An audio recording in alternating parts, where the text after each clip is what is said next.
Bapa di dalam surga, kami sungguh bersyukur ya Tuhan, ketika Tuhan selalu menuntun dan mengarah kami ke dalam persekutuan dengan-Mu ya Bapa. Karena kami percaya bahwa Roh-Mu lah yang menarik kami ke dalam persekutuan ini, karena Tuhan ingin memberkati kami dengan berkat yang melimpah. Bapa di surga, biarlah Roh-Mu yang kudus juga yang boleh menolong kami semua hamba-hamba-Mu ini, untuk kami boleh dimengertikan akan kebenaran firman-Mu. Terima kasih Bapa di surga, di dalam nama Yesus kami berdoa dan bersyukur kepadamu. Amin. Firman Tuhan bagi kita yang menjadi dasar perenungan kita hari ini dari Mazmur 1 ayat 1 sampai 6. Saya membaca untuk kita semua. Berbahagialah orang yang tidak berjalan menurut nasihat orang fasik, yang tidak berdiri di jalan orang berdosa, dan yang tidak duduk dalam kumpulan pencemooh. Tetapi yang kesukaannya ialah Taurat Tuhan, dan yang merenungkan Taurat itu siang dan malam. Ia seperti pohon yang ditanam di tepi aliran air, yang menghasilkan buahnya pada musimnya dan yang tidak layu daunnya. Apa saja yang diperbuatnya berhasil. Bukan demikian orang fasik, mereka seperti sekam yang ditiupkan angin. Sebab itu orang fasik tidak akan tahan dalam penghakiman. Begitu pula orang berdosa dalam perkumpulan orang benar. Sebab Tuhan mengenal jalan orang benar, tetapi jalan orang fasik menuju kebinasaan. Sampai demikian firman Tuhan. Saudara-saudara yang dikasihi Tuhan, bagaimanapun hari ini dalam ibadah minggu kita, ini adalah minggu pertama setelah kita melewati perayaan atau peringatan hari kenaikan Tuhan Yesus ke sorga. Saudara yang dikasihi Tuhan, ada sedikitnya dua keadaan yang sangat wajar bagi para murid Yesus ketika Yesus naik ke sorga. Sedikitnya ada dua keadaan yang sangat wajar yang membuat para murid itu kehilangan kebahagiaan. Ada dua hal yang sangat wajar. Yang pertama apa? Karena mereka tidak lagi ditemani oleh Tuhan Yesus sebagaimana selama ini mereka ditemani. Tentu hal ini mempengaruhi kebahagiaan mereka. Ada di antara kita kalau berpisah dengan orang yang kita kasihi, kita berbahagia? Ada? Sulit ya untuk tetap berbahagia ketika orang yang kita kasihi akan meninggalkan kita. Walaupun ditinggalkan bukan meninggal ya. Apalagi dengan orang yang kepadanya selama ini kita bergantung. Tentu sangat wajar kalau hal itu mempengaruhi kebahagiaan kita. Itu yang pertama. Yang kedua, saudara-saudara, yang mempengaruhi kebahagiaan mereka dan itu wajar adalah karena mereka akhirnya berada dalam tanya, siapa yang akan menyertai kita? Karena dia telah pergi meninggalkan kita, siapa yang akan menyertai kita? Sedikitnya hal ini, saudara-saudara.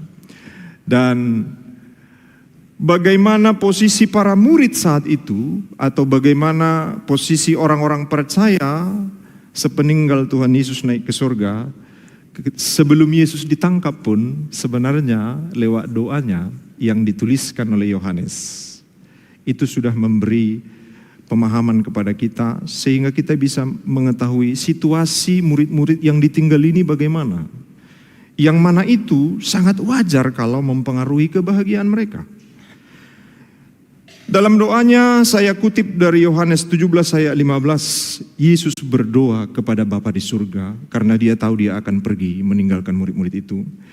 Di sana dikatakan, aku tidak meminta supaya engkau mengambil mereka dari dunia, tetapi supaya engkau melindungi mereka daripada yang jahat. Supaya engkau melindungi mereka daripada yang jahat. Saudara-saudara, inilah posisi murid-murid saat itu. Dan sekaligus inilah posisi orang-orang percaya di tengah-tengah dunia. Kita berada di tengah-tengah dunia yang jahat, bukan dunia yang jahat itu yang berada di tengah-tengah kita. Kita berada di tengah-tengah dunia yang jahat. Bukan dunia yang jahat itu yang berada di tengah-tengah kita. Artinya kita bisa melihat di sana ada keadaan mayoritas minoritas. Dunia adalah mayoritas dan orang percaya adalah minoritas. Kejahatan adalah mayoritas dan kebenaran adalah minoritas. Saudara-saudara, itu yang bisa kita lihat di sana, dan pemazmur sangat memahami keadaan itu. Itu sebab dalam Mazmur yang telah saya bacakan menjadi nats dan dasar perenungan kita hari ini, Mazmur yang sangat panjang itu 150 pasal, dimulai dengan gambaran positioning orang percaya. Dimulai dengan gambaran posisi orang-orang percaya di tengah-tengah dunia. Itu sebab kalimatnya itu kan kalimat negatif itu ya. Kalimat negatif.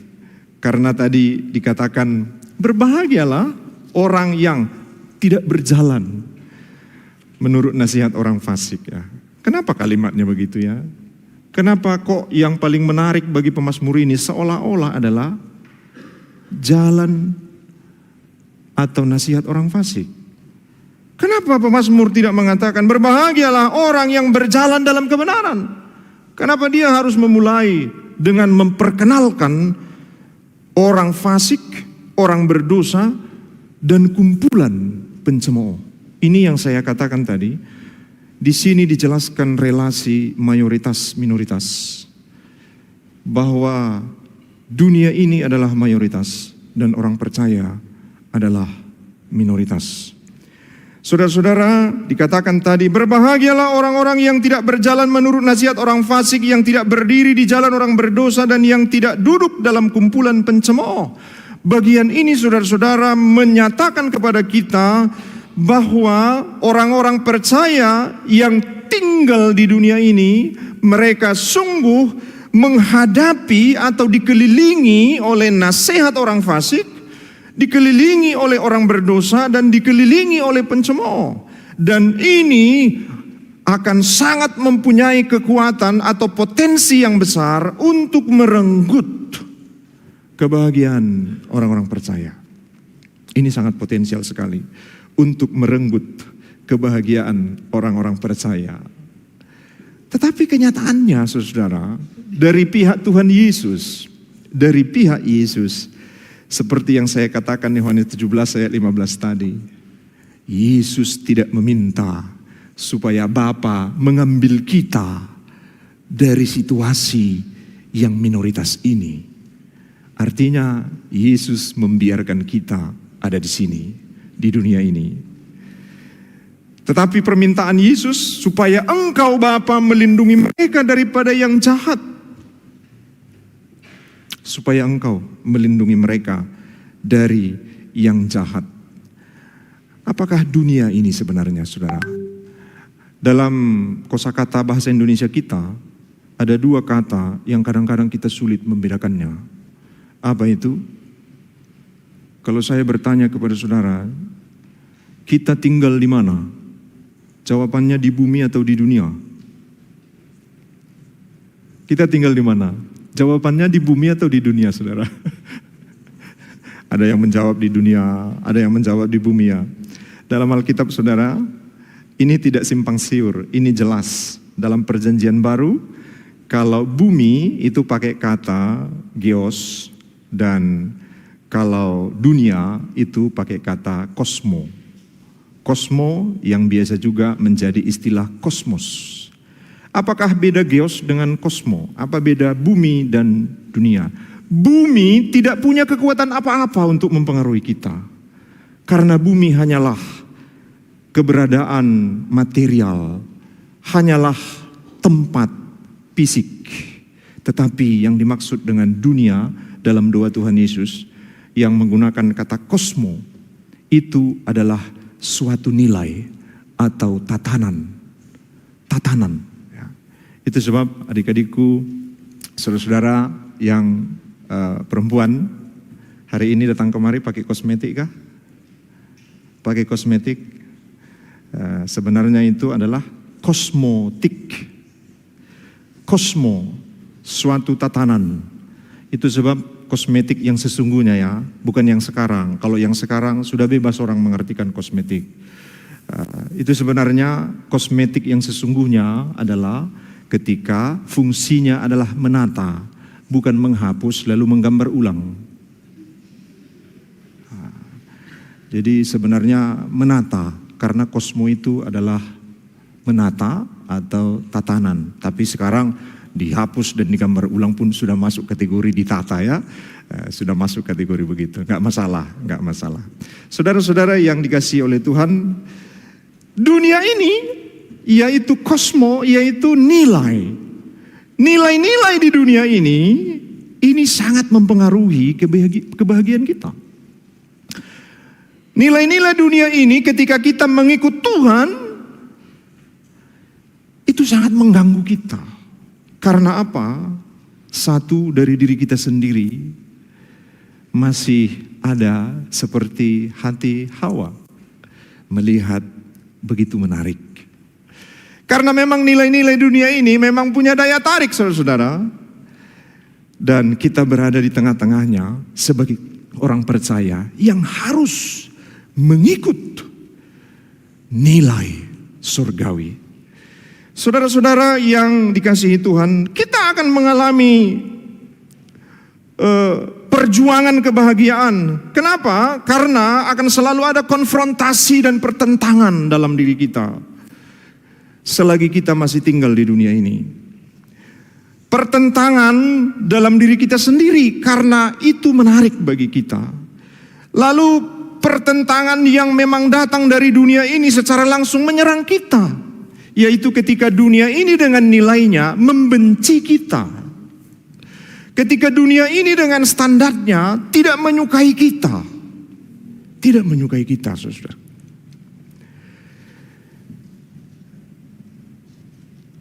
Dan ini mempengaruhi kebahagiaan kita.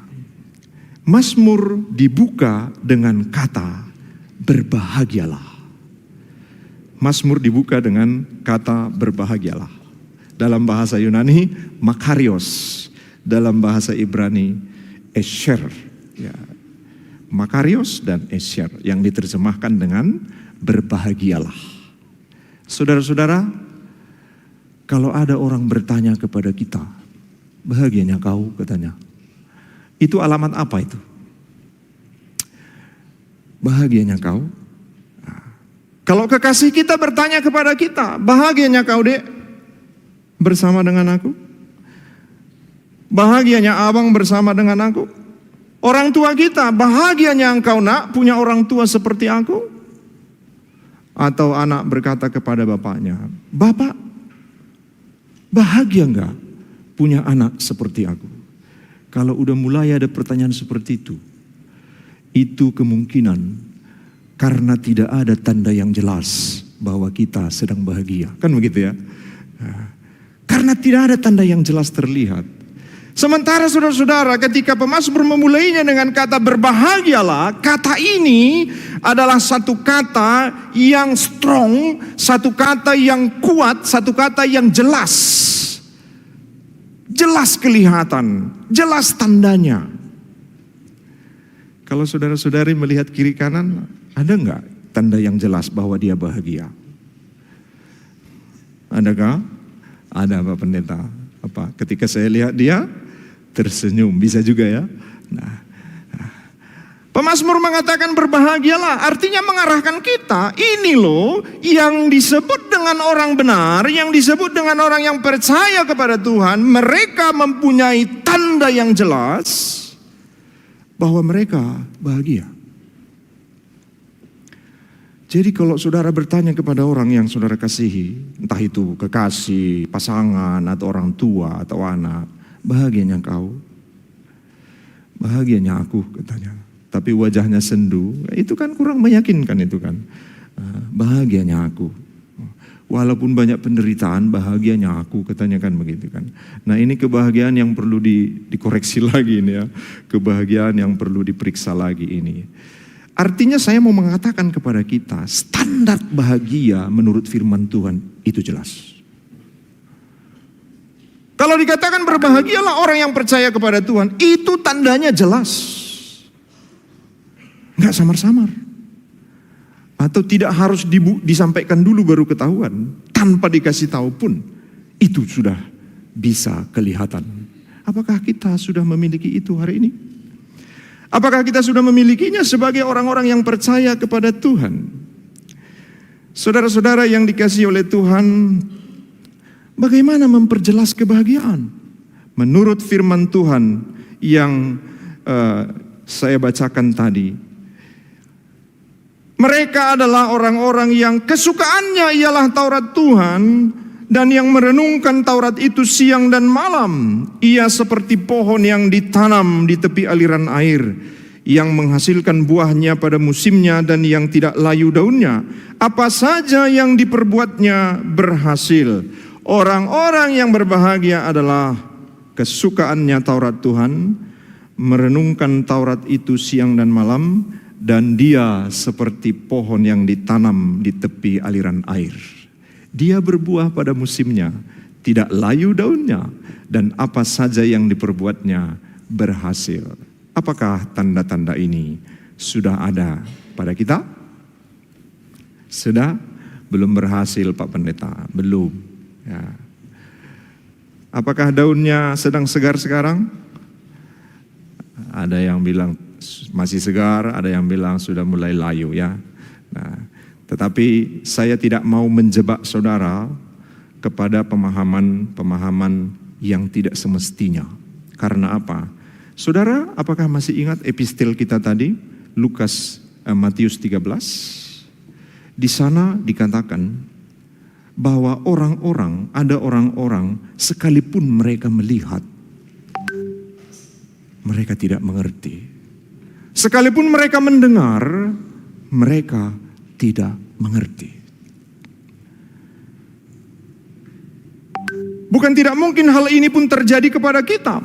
Itu sebab saya tidak mau menjebak saudara-saudara kepada pengertian nats ini, yang mana pengertiannya tidak sebagaimana yang Tuhan kehendaki.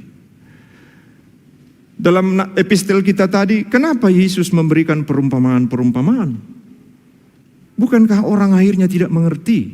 Karena memang Yesus mau menyatakan, ada orang yang mendengar tapi tidak mengerti. Nah, saudara, seluruh perjanjian lama sesungguhnya adalah perumpamaan. Seluruh perjanjian lama sesungguhnya adalah perumpamaan. Sehingga kita tidak akan mendapat makna yang sesungguhnya kalau kita tidak melihatnya sebagai perumpamaan.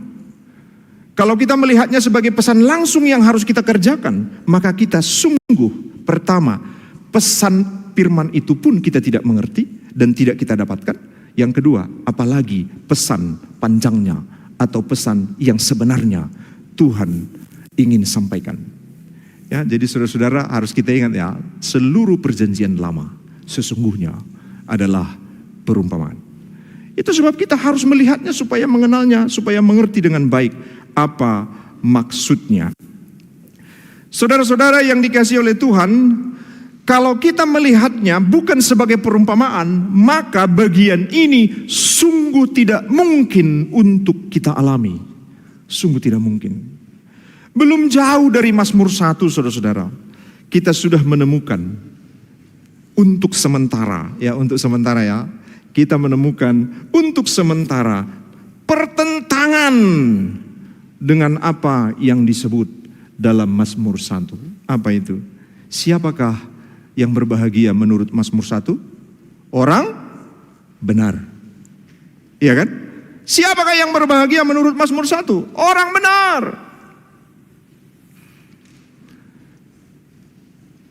Pasal 14 Mazmur. Mazmur sudah segera mengatakan kepada kita. Mazmur 14 ayat 2 dan 3. Tuhan memandang ke bawah dari sorga kepada anak-anak manusia untuk melihat apakah ada orang yang berakal budi dan yang mencari Allah.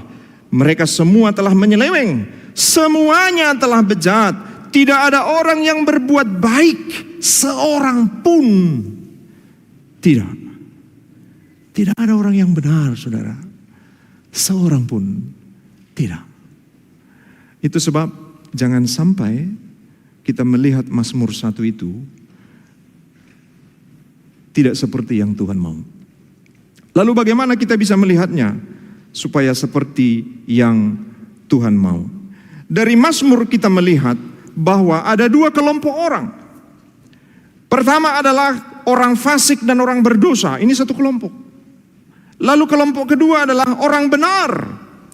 Orang fasik dan orang berdosa. Jikalau dalam hal ini kita mengartikannya adalah orang-orang yang melakukan kejahatan, orang-orang yang berbohong, orang-orang yang mencuri, orang-orang yang mesum, orang-orang yang merampok, orang-orang yang iri hati, yang dengki, dan sebagainya. Kalau kita memandang itulah yang dimaksudkan dengan orang fasik dan orang berdosa, pertanyaannya, kita masuk mana? Kelompok 1 atau kelompok 2? Ada di antara kita yang berani mengatakan, Pak Pendeta, saya kelompok 2. Apa itu? Orang yang clear dari semua itu. Karena kefasikan itu adalah segala perbuatan jahat. Kefasikan adalah segala perbuatan jahat. Kita berada di mana? Kelompok 1 atau kelompok 2, saudara-saudara? Ya nggak apa-apa lah ya, saya mewakili kita ya. Di kelompok 1 kita kan. Di kelompok 1. Bahkan sekalipun kita sudah bertobat, sekalipun kita sudah berhenti, saudara, saya harus ingatkan, orang yang berhenti mencuri tidak membuatnya berubah status menjadi orang benar. Dia tetap dengan dosa mencurinya yang lalu. Sekalipun dia berhenti mencuri, itu tidak mengubah statusnya sebagai orang yang tidak benar. Dia tetap orang yang tidak benar, sekalipun dia sudah berhenti mencuri. Saudara-saudara yang dikasihi oleh Tuhan, lalu tentang orang fasik itu, tentang orang berdosa itu, kita harus melihat bagaimana dalam perjanjian lama ini dijelaskan. Nabi Yehezkiel menjelaskan bagaimana pandangan Tuhan tentang orang fasik ini dan bagaimana harapan Tuhan atas orang fasik ini. Sehingga saudara, jangan sampai kita terlalu GR merasa bahwa dalam Mazmur itu kita kelompok yang kedua. Kita bukan kelompok yang kedua, kita kelompok yang pertama, saudara. Kita di bagian orang berdosa dan orang fasik. Nah, Nabi Yehezkiel dalam Yehezkiel 18 ayat 23 dikatakan, apakah aku berkenan kepada kematian orang fasik? Demikian firman Tuhan Allah, bukankah kepada pertobatannya supaya ia hidup? Lalu diulang lagi oleh Nabi Yehezkiel. Nabi Yehezkiel menyampaikan isi hati Tuhan tentang orang fasik, tentang kita orang-orang berdosa. Yehezkiel 33 ayat 11. Katakanlah kepada mereka, demi aku yang hidup, demikianlah firman Tuhan Allah. Aku tidak berkenan kepada kematian orang fasik, melainkan aku berkenan kepada pertobatan orang fasik itu dari kelakuannya, supaya ia hidup. Bertobatlah dari hidupmu yang jahat itu. Mengapakah kamu akan mati, hai kaum Israel? Bukan dikatakan hai kaum non-Israel, hai kaum Israel. Saudara, jadi setuju dulu bahwa kita sadar diri, kita termasuk kelompok orang berdosa dan orang fasik, bukan kelompok orang benar. Karena kalau kita merasa diri benar, dasarnya apa? Kan begitu ya. Dasarnya apa? Lalu terhadap orang fasik itu yang di dalamnya termasuk kita, apa kata Tuhan? Aku tidak menginginkan kematian mereka. Walaupun dalam Mazmur 1 sudah dijelaskan di situ, mereka seperti sekam yang ditiup. Mereka akan binasa. Jalan mereka menuju kebinasaan. Jalan kita, saudara, menuju kebinasaan. Tetapi Tuhan katakan, Aku tidak berkenan kepada kematian orang fasik. Begitu Yehezkiel menyatakannya. Saya katakan tadi bahwa perjanjian lama sebenarnya adalah perumpamaan. Di sana masih hanya bayangan. Lalu bagaimana kita bisa melihat apa yang dikatakan Yehezkiel ini lebih jelas dalam perjanjian baru? Bagian mana dari perjanjian baru yang memperjelas hal ini sehingga itu tidak lagi menjadi bayangan?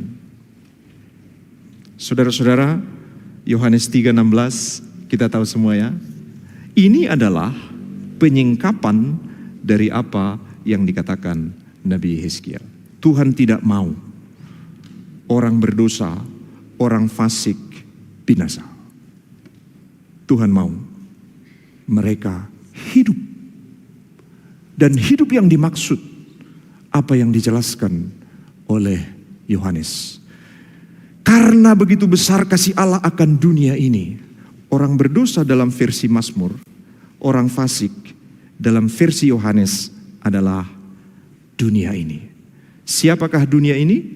Orang-orang yang hidup dalam nilai dosa, bukan dalam nilai kebenaran. Karena begitu besar kasih Allah akan dunia ini sehingga ia telah mengaruniakan anaknya yang tunggal, supaya setiap orang yang percaya kepadanya tidak binasa. Supaya orang-orang yang sebenarnya adalah kumpulan orang fasik dan orang yang tidak benar itu, ketika mereka percaya, mereka tidak binasa, melainkan beroleh hidup yang kekal. Yehezkiel hanya menyebut hidup sehingga itu hanya samar-samar saja. Tetapi Yohanes mengatakan hidup yang kekal. Saudara-saudara yang dikasihi oleh Tuhan kita Yesus Kristus. Sehingga hari ini ketika Mazmur memulainya dengan kata berbahagialah, kita harus melihat ini dengan kacamata Kristus. Kebahagiaan apakah yang diinginkan oleh Kristus menjadi kebahagiaan kita? Kebahagiaan apakah yang diinginkan oleh Kristus menjadi kebahagiaan kita? Bagi seorang mahasiswa, kebahagiaan apa kira-kira yang diinginkan Tuhan? Lulus cepat, tepat waktu, skripsinya segera kelar. Itukah yang diinginkan Tuhan menjadi kebahagiaan kita? Tentulah Tuhan menginginkan itu, saudaraku. Tapi kalau itulah ujung dari kebahagiaan yang kita capai, maka sesungguhnya tidak akan beda nasibnya dengan orang fasik yang disebutkan Mazmur. Itu hanya sekam saja dan itu akan tertiup angin dan itu akan hilang. Saudara yang sedang skripsi, kalau sekiranya perjuangan beratnya selesai, bahagia enggak? Bahagia. Berapa lama itu bahagia? Sebentar itu. Kalau tahu nanti teman satu angkatan sudah lanjut S2, kebahagiaan S1mu hilang itu. Iya kan? Lalu ambil lagi ikut S2, bahagia sebentar. Lalu dapat kabar, kawan yang dulu teman SMP, sekarang sudah doktor. Kalau kita masih semester 1, kebahagiaan masuk S2 pun hilang itu. Semua kebahagiaan yang seperti itu sebentar saja, saudara. Apakah Tuhan menginginkan kebahagiaan kita yang seperti itu? Semua orang yang memiliki sesuatu yang baru, dia bahagia. Betul?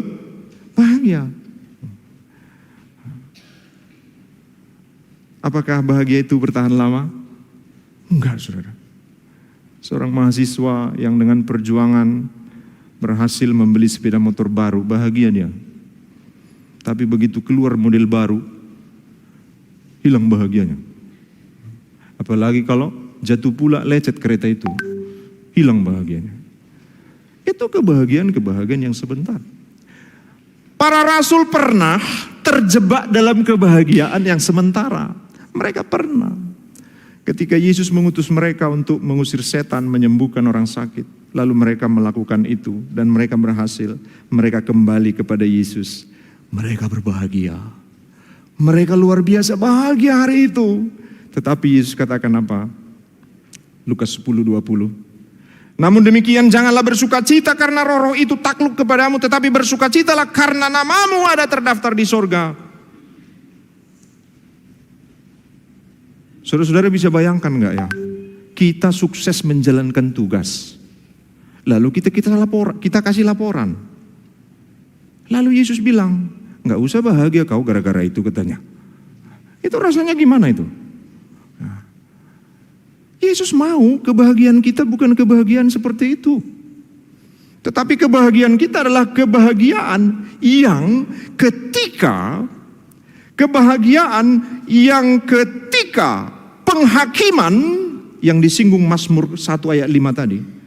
Kebahagiaan ketika penghakiman datang, kita tidak lagi berada di barisan orang fasik.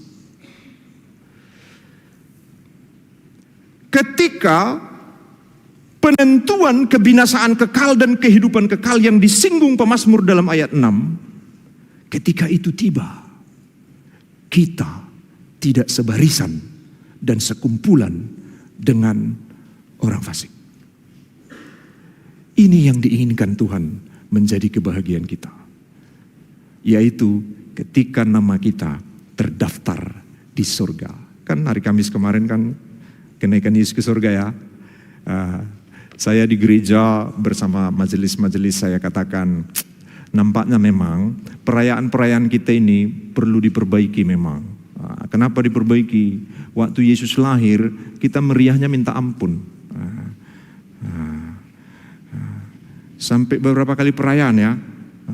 Ada kumpulan kampung, kumpulan marga, jurusan, fakultas, universitas. Kita meriah sekali. Ketika hari kenaikan, ya paling gereja Lutheran yang merayakannya 2 hari kan, kenaikan pertama dan kenaikan kedua. Enggak ada ya.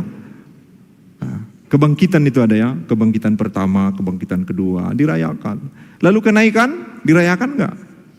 Cuman hari Kamis itu aja ya, hari Kamis itu aja. Padahal saudara-saudara, pekerjaan yang melelahkan, kalau hasil akhirnya tidak kelihatan, itu menggembirakan atau tidak? Bukankah hasil akhir dari semuanya adalah Yesus naik ke surga dan dia katakan apa? Aku pergi ke tempat di mana kamu tidak tahu. Tetapi aku pergi ke sana menyediakan tempat bagimu. Kalau aku sudah menyediakan tempat bagimu, aku akan datang untuk membawamu ke sana. Supaya apa? Supaya di mana aku berada, kamu pun di situ berada. Artinya kenaikan Yesus ke surga harus menjadi sesuatu yang jelas bagi kita. Untuk apa? Bukan hanya sekedar cerita sehingga kita mengagumi Tuhan Yesus yang telah naik ke surga, tetapi kita tidak menjadi bagian dari cerita itu. Tentu kita akan menjadi bagian dari cerita itu kalau kita pun punya keyakinan yang kokoh bahwa kita akan dibawa ke tempat yang sama. Amin. Nah, itu kan. Apakah saudara yakin bahwa kalau Yesus datang, saudara akan dibawa ke tempat yang sama di mana Yesus sekarang berada? Ini harus jelas bagi kita. Kalau tidak jelas, sama seperti yang dikatakan Rasul Paulus dalam 1 Korintus 15 kepada orang-orang percaya. Mereka percaya kepada Yesus, mereka mengikuti Yesus. Tetapi di antara mereka ada yang tidak percaya bahwa akan ada kebangkitan daging. Itu sebab Paulus katakan apa? Jika engkau tidak percaya kebangkitan, jika engkau tidak percaya kebangkitan, maka sia-sialah iman percayamu. Sama jika saudara-saudara, jika kita tidak percaya bahwa Yesus naik ke surga, nanti akan datang membawa kita ke tempat yang sama. Kalau kita tidak percaya dengan itu, sia-sialah kita percaya. Sia-sia saudara. Dan kita hanya sama seperti orang fasik dan orang berdosa dalam Mazmur itu. Apa itu? Mereka seperti sekam yang ditiupkan angin. Dan mereka takut pada hari penghakiman. Dan mereka menuju kebinasaan. Karena itu saudara-saudara, hari ini kita harus pindah tempat dari orang fasik menjadi orang benar. Orang benar dalam Mazmur tadi begitu clear dijelaskan siapakah mereka. Orang benar adalah seperti pohon yang ditanam di tepi aliran air. Mereka tidak layu daunnya. Mereka berbuah pada musimnya, mengingatkan kita bahwa akan ada waktunya tuaian. Apa saja yang dibuatnya berhasil. Saudara, ini indah. Indah sekali ya, apa saja yang diperbuatnya berhasil. Bagaimana caranya kita pindah kelompok? Tadi kan semua kita sepakat ya, kita kelompok 1 ya, bukan kelompok 2 ya. Bagaimana caranya kita pindah kelompok? Dari kelompok orang berdosa, orang fasik, pindah menjadi kelompok orang benar. Ini yang dinyatakan oleh Rasul Paulus dengan jelas. Sekalipun pemazmur mengatakan bahwa mereka adalah orang-orang yang sangat cinta Taurat Tuhan, setiap hari merenungkan Taurat itu, tetapi Paulus katakan, sekalipun orang merenungkan Taurat Tuhan siang dan malam, sekalipun orang melakukan Taurat sehebat-hebatnya, orang tidak dibenarkan karena melakukan hukum Taurat. Saudara-saudara, Roma 3:20, sebab tidak seorang pun yang dapat dibenarkan di hadapan Allah oleh karena melakukan hukum Taurat, karena justru oleh hukum Taurat orang mengenal dosa. Kalau tidak ada hukum Taurat jangan mencuri, nggak sadar manusia kalau mencuri itu berdosa. Itu sebab walaupun manusia sudah lebih dahulu mencuri, baru ada peraturan jangan mencuri. Itu maksudnya hukum Taurat itu justru membuka mata kita, kita ini gak pernah benar. Kita ini orang berdosa. Nah, itu sebab Paulus katakan itu dengan keras sekali. Dan ini yang tidak disukai oleh orang Yahudi sampai hari ini. Bagaimana kita pindah kelompok, saudara? Dari kelompok 1 ke kelompok 2. Rasul Paulus lanjutkan dalam Roma 10 ayat 9 dan 10. Sebab jika kamu mengaku dengan mulutmu bahwa Yesus adalah Tuhan dan percaya dalam hatimu bahwa Allah telah membangkitkan Dia dari antara orang mati, maka kamu akan diselamatkan. Ayat 10. Karena dengan hati orang percaya dan dibenarkan, dan dengan mulut orang mengaku dan diselamatkan. Saudara, inilah jalan supaya kita pindah keluar dari kelompok 1, masuk ke kelompok 2. Bagaimana caranya? Ketika kita mengaku dengan mulut kita bahwa Yesus adalah Tuhanku, Dia adalah juru selamatku, dan aku percaya dengan segenap hatiku bahwa Yesus adalah Mesias yang mati, bangkit, dan naik ke surga demi menyelamatkan aku.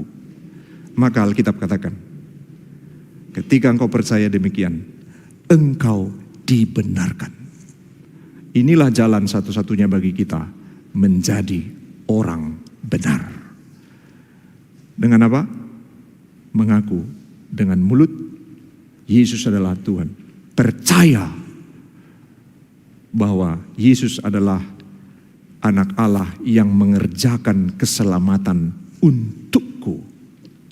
Saudara, itu sebab pengakuan itu penting. Pengakuan itu penting. Mungkin kita sudah lama mengaku pengakuan iman rasuli, kan begitu ya. Tapi hari ini firman Tuhan mengingatkan kita.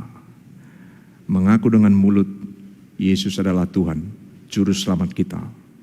Percaya dengan sungguh-sungguh bahwa Yesus telah mengerjakan keselamatan bagi kita. Disitulah kita berpindah dari orang fasik, orang berdosa, menjadi orang benar. Ini dalam istilah teologi disebut dengan justification. Pembenaran. Kita benar bukan karena kita benar. Kita benar karena dibenarkan oleh Tuhan. Dan hanya karena kita dibenarkanlah, maka sorga terbuka bagi kita. Kalau kita belum dibenarkan, sorga tertutup bagi kita, saudara. Apa yang bisa membenarkan kita? Kristus dan karyanya. Karena itu saudaraku, Nyatakanlah pengakuan kepada Tuhan. Dengan mulut mengaku, dengan hati percaya. Yesus, Engkau Tuhanku, Engkau Juru Selamatku. Aku percaya bahwa karya keselamatan Engkau yang telah kerjakan untukku. Engkau menganugerahkannya kepadaku.